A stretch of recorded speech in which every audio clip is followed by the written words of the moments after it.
আসসালামু আলাইকুম রহমতুল্লাহ। আমি আজ একটা গল্প বলবো। একটা এমন গল্প যেটা শুধু কানে নয়, হৃদয়ে গিয়ে ঠেকবে। যদি আপনি সত্যিকার অর্থে আল্লাহর জন্য কিছু করতে চান, তাহলে এই গল্পটা আপনার জন্য। আব্দুল করিম নামের এক গরিব দিনমজুর, গায়ে ছেঁড়া পাঞ্জাবি, হাতে বাঁধা পুরনো এক ঘড়ি। সারাদিন হাড় ভাঙা পরিশ্রম করে রাতে খেয়ে ঘুমায়, আল্লাহর শুকরিয়া বলে। কিন্তু একটা স্বপ্ন তার দিনের পর দিন পুড়ে পড়া হয়। একবার, শুধু একবার আমি কোরবানি দিব আল্লাহর নামে। টাকা জমায় সে, মাসের পর মাস, বছরের পর বছর। অবশেষে গেল গরুর হাটে, চোখে অনেক স্বপ্ন, কিন্তু হাটে গিয়ে হতবাক।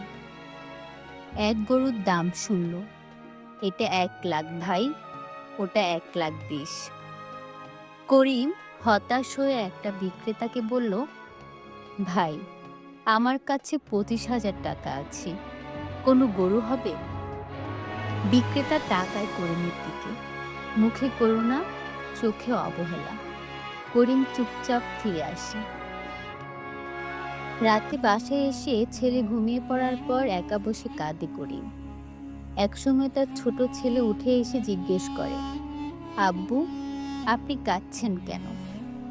করিম জবাব দেয়, বাবা, আমি আল্লাহর জন্য কোরবানি দিতে চেয়েছিলাম, পারলাম না, টাকাই তো নেই। ছেলে বলল, আব্বু, গরুর দাম দেখে তো আল্লাহ কোরবানি কবুল করেন না, তিনি তো আমাদের ইচ্ছা আর নিয়ত দেখেন। বন্ধুরা, এই ছোট্ট ছেলেটার কথাই ছিল হাজারো আলিমের ভাষা। আমরা কতবার গরুর সাইজ দেখি, দাম দেখি, হাটে ছবি তুলি, কিন্তু আল্লাহ কি চান তা ভাবি কি কখনো? যদি আপনি কোরবানি দিতে চান, কমেন্টে লিখুন ইনশাআল্লাহ, যাতে আপনার নিয়তের সাক্ষী হয় এই কমেন্টটাও। করিম পরদিন মসজিদে গিয়ে ইমাম সাহেবের কাঁধে মাথা রেখে আর কাঁদে।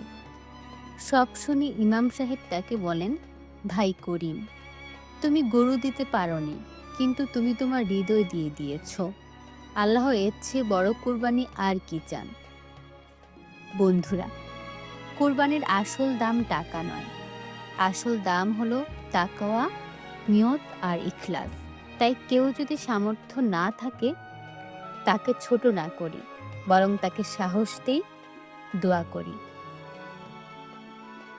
আপনি যদি মনে করেন কুরবানি শুধু গরু না, এটা আত্মা শুদ্ধ করার মাধ্যম, তাহলে এই ভিডিওটা শেয়ার করুন।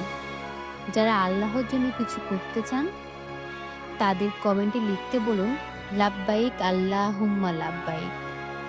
আসসালামু আলাইকুম রহমতুল্লাহ। আল্লাহ আমাদের সকলের কুরবানি কবুল করুন, আমিন।